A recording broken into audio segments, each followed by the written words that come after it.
Hey guys welcome back to cricket trivia. So రేపటి నుంచి team India అయితే రైజింగ్ టీమ్ ఆఫ్ఘనిస్తాన్‌తోనే 3 మ్యాచెస్ ఓడిఐ సిరీస్ అయితే ఆడబోతున్నారు. దాంట్లో భాగంగా ఫస్ట్ ఓడిఐ వచ్చేసి రేపు ధర్మశాలలో ఉంటుంది. సో ఇప్పటివరకు 4 మ్యాచెస్‌లో టీమిండియా వర్సెస్ ఆఫ్ఘనిస్తాన్ మ్యాచెస్ జరిగితే 3 మ్యాచెస్ వచ్చేసి ఇండియా ప్యూర్ డామినెన్స్‌తోనైతే గెలిచింది. అండ్ 1 మ్యాచ్ వచ్చేసి టైగా ముగిసింది. సో 2 టీమ్స్ కూడా ఫుల్ స్ట్రెంగ్త్‌గానే బరిలోకి దిగుతున్నారు. టీమిండియాలో విరాట్ కోహ్లీ ఇంజ్యూరీ కారణంగా రూల్డ్ అవుట్ అయితే అయ్యాడు. అండ్ బూమ్రాకి కూడా అయితే ప్లేస్ రాలేదు. బట్ టీమిండియన్ బ్యాటింగ్ అటాక్ చూసుకున్నట్లయితే చాలా స్ట్రాంగ్‌గా అనిపిస్తుంది on the paper. And as well as the batsmens కూడా మంచిగా ఐపీఎల్‌లో గట్టి ఫామ్‌లోనే ఉన్నారు. మెయిన్‌గా openers and quality middle order అయితే ఉంది. బట్ మనం బౌలింగ్ అటాక్ చూసుకున్నట్లయితే ఎందుకో కొద్దిగా వీక్‌గా అనిపిస్తుంది. ఎందుకంటే హర్షదీప్ ఫామ్‌లో అయితే లేడు ప్రెజెంట్. ఎందుకంటే టీమ్‌ని లీడ్ చేయాల్సిన రెస్పాన్సిబిలిటీ హర్షదీప్ సింగ్ దగ్గరుంది. బట్ హర్షదీప్ సింగ్ ఐపీఎల్‌లో అయితే పూర్ పెర్ఫార్మన్స్ అయితే చేస్తున్నాడు. సో అందరిని ఇంప్రెస్ చేసిన ప్రిన్స్ యాదవ్ అండ్ ప్రసిద్ధ్ కృష్ణకైతే చోటు కల్పించారు.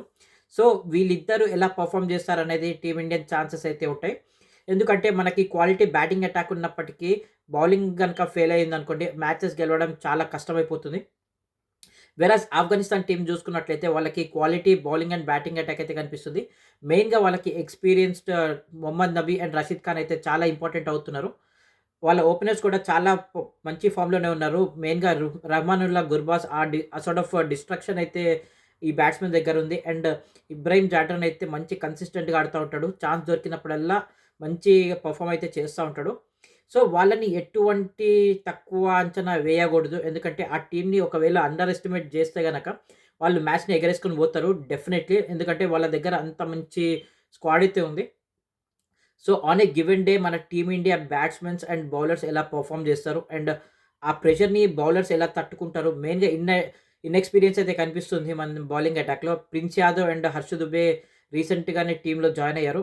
అండ్ ప్రసిద్ధ్ కృష్ణ ఇప్పటిదాకా ఇంటర్నేషనల్ ఎక్స్‌పోజర్ ఉన్నప్పటికీ యాస్ ఎ ఫెయిల్డ్ బౌలర్ గాని ప్రెజెంట్ టీమ్‌లో అయితే ఉన్నాడు. But he is getting enough chances. But ఎలా పెర్ఫార్మ్ చేస్తాడు అండ్ ఈ సీరీస్ అయితే చాలా ఇంపార్టెంట్ కాబోతుంది అతనికి.